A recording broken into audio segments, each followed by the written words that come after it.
समय को देखना बहुत ही मुश्किल है, दिखाई नहीं देता है, लेकिन दिव्य नेत्र से समय की अनुभूति होती है। और उस समय जो ज्ञान का आविर्भाव होता है भीतर से परमात्मा के प्रति, उसको सम्यक ज्ञान कहते हैं। उसी के अंतर्गत ये आता है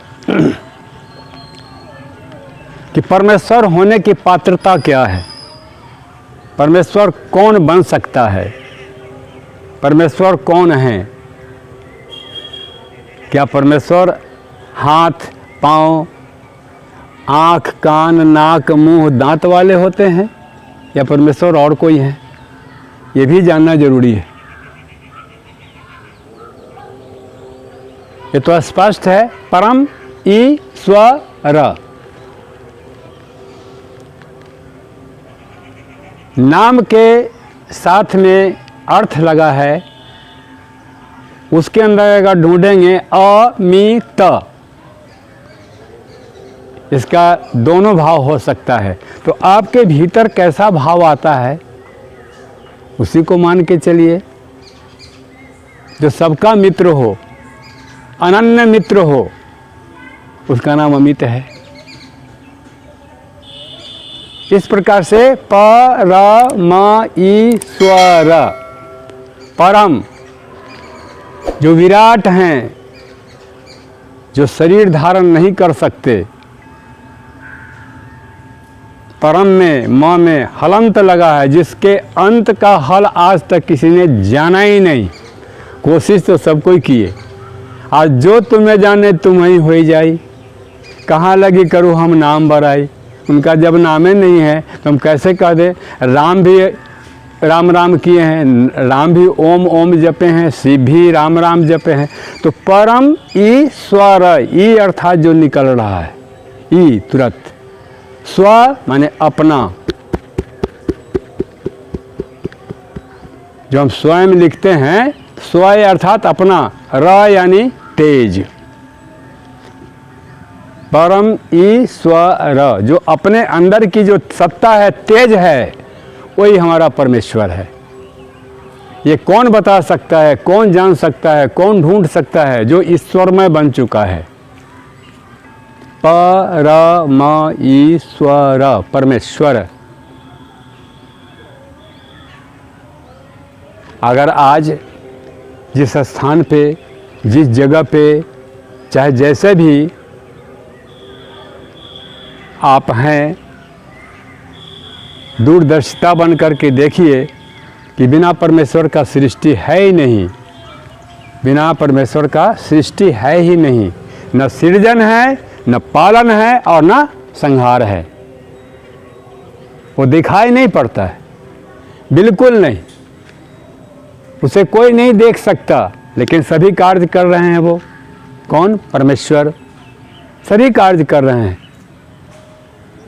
अगर शास्त्र के अंदर जाएंगे तो बिनु पग चलाए सुनाए बिनु काना, कर बिनु कर्म कराए विधि नाना, आनन रहित सकल रस भोगी, बिनु वाणी वक्ता बर जोगी। वो सब कुछ हैं, योगी भी हैं, वक्ता भी हैं, उनके पास मुंह भी है, रसना जीभ भी है, हाथ भी है, पाँव भी है, लेकिन दिखाई नहीं पड़ते हैं।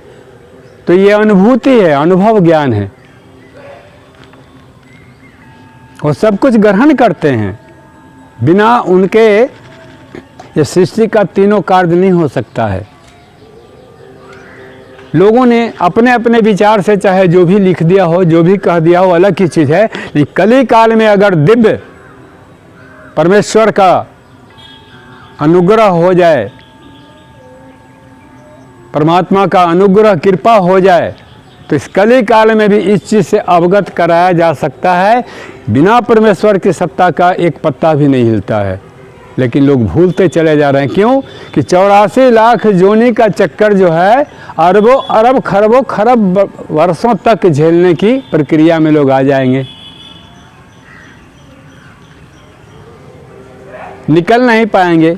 क्योंकि जीव भाव से ही जिंदा हैं अभी।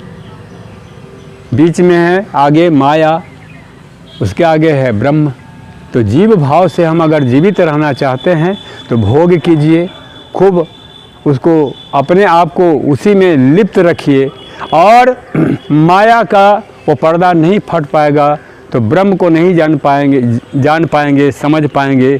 तो फिर आपको 84 लाख योनि 4 खानियों में आना पड़ेगा, अंडज, पिंडज, स्वेदज और उद्भिज। ये 4 प्रकार की सृष्टि है संसार के अंदर में। अभी शोधकर्ताओं ने बहुत शोध किया, जो कि शोध करने का विषय नहीं है, ये अनुभव ज्ञान का विषय है कि सृष्टि में युग बनाया गया 4 युग बनाया गया 4, सत्ययुग, त्रेता, द्वापर और कलियुग। लेकिन नहीं,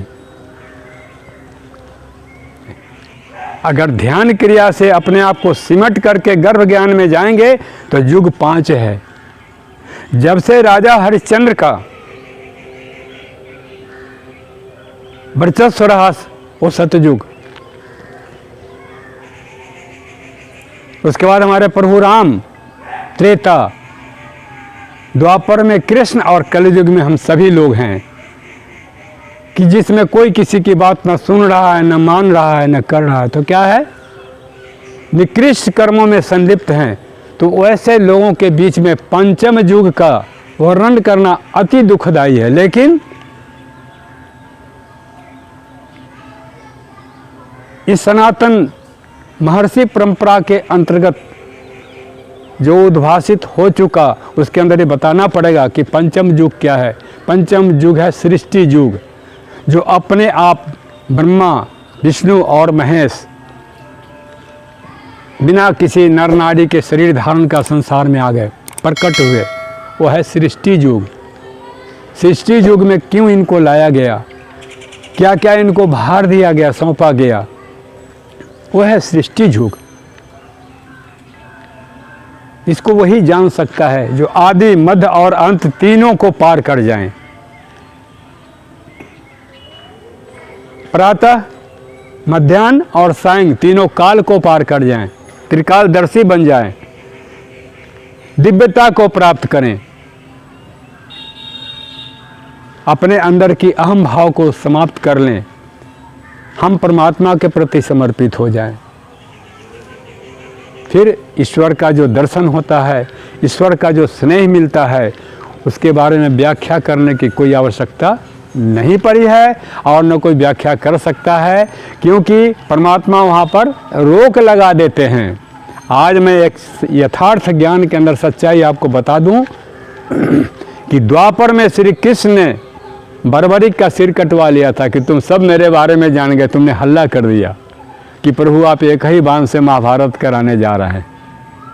उसकी बहुत परीक्षा ली बर्बरीक की, परमात्मा ब्रह्म में श्री कृष्ण ने परीक्षा भी लिया, कहने कि एक बाण से तुम ये जो सामने वृक्ष दिखाई पड़ रहा है पीपल का, इसके सारे पत्तों को बेध दोगे। कहा कि प्रभु अब बाण दे करके तो देखिए, देखिए कितनी ऊंची सोच है कि अपने हाथों से बाण दे करके देखिए।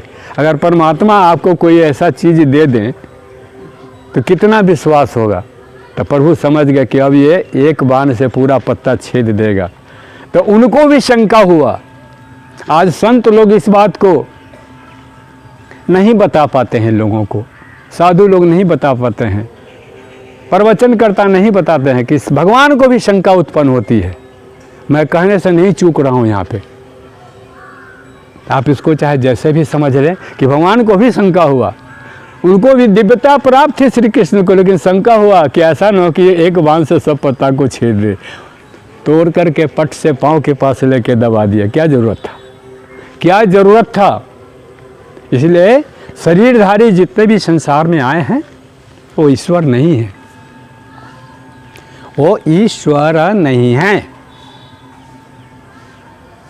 उनकी इतनी ऊंचाई है कि वो अपने से ऊपर भी ईश्वर को मानते हैं, चाहे ईसा मसीह हो, भगवान बुद्ध हो, भगवान राम हो, शिव हो, कृष्ण हो, ये सभी लोग उस परम सत्ता के प्रति